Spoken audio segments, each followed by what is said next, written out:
আসসালামু আলাইকুম গাইস, আজকে আমরা বারবিকিউ করতেছি। এই তো এখন গোস্তগুলো ভালোভাবে ধোয়া হচ্ছে যাতে কোনো ময়লা না থাকে, কোনো রক্ত না থাকে। এই তো আমাদের মামা যে সব সময় আমাদের জ্ঞান দেয়, ভালোভাবে ধোয়া হচ্ছে, লেবু দিয়ে ধোয়া হচ্ছে যাতে কোনো রক্ত না থাকে। পারবেশ কি কেমন লাগবে তোমার মনে হয়? ভাবলাম সবাইকে দেখাইতেছি, নিজেকে একটু দেখাই, তাই দেখাইলাম। এই তো এদেরকে লেবু আনতে বলছিলাম, এই যারা লেবু আনতে বলেছে। এই তো আমাদের গ্রিল, যেটা দিয়ে আমরা মাংস আজকে ভাজবো। এই তো গোস্তগুলো কাটা হচ্ছে, ভালো করে চিরচির করা হচ্ছে যাতে মশলাগুলো ভালোভাবে ঢুকে। এই মামা, এই তোমার কাছে কেমন লাগবে আজকে?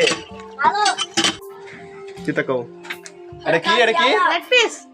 এই তো এখন আমরা মশলা মাখাবো, যে ভালো করে মশলা দেওয়া হচ্ছে, রাঁধুনি মশলাগুলো মাখানো হচ্ছে, যে লেবু দেওয়া হচ্ছে, তেল দেওয়া হচ্ছে, বিভিন্ন ধরনের মশলা যা লাগে আর কি। মশলাগুলো এখন ভালো করে মাখানো শেষ। এখন গোস্তগুলো ভালোভাবে মশলাতে মাখাতে হবে, মাখানো হচ্ছে। এই তো এখন রান্নার জন্য চুলা তৈরি করা হচ্ছে। এই তো খড়ি তৈরি করা হচ্ছে যা দিয়ে আমরা রান্না করব। এই তো এখন আগুন ধরে দেওয়া হচ্ছে, আগুন ধরছে। এই তো এখন আবারও তেলে মাখানো হচ্ছে এবং এই তো গ্রিলে দেওয়া হচ্ছে। আগুন ধরে গেছে এখন। ও সেই দেখতে লাগছে, মনে হয় আজকে অনেক স্বাদ হবে খাইতে, যা দেখা যাচ্ছে। ও মাই গড, আমরা এই গরমের ভিতর, এই প্রচুর রোদ, এই রোদের ভিতরে আমরা বারবিকিউ করতেছি। এই দেখুন বারবিকিউ হচ্ছে। এই তো এখন চিকেন ফ্রাই ভাজা হয়ে গেছে, আরগুলো ভাজা হচ্ছে।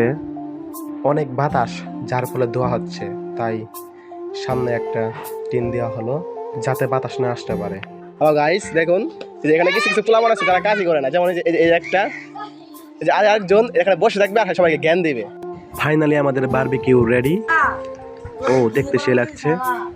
এখন এখানে সস মিশানো হচ্ছে যাতে আরো সুস্বাদু বেশি হয়।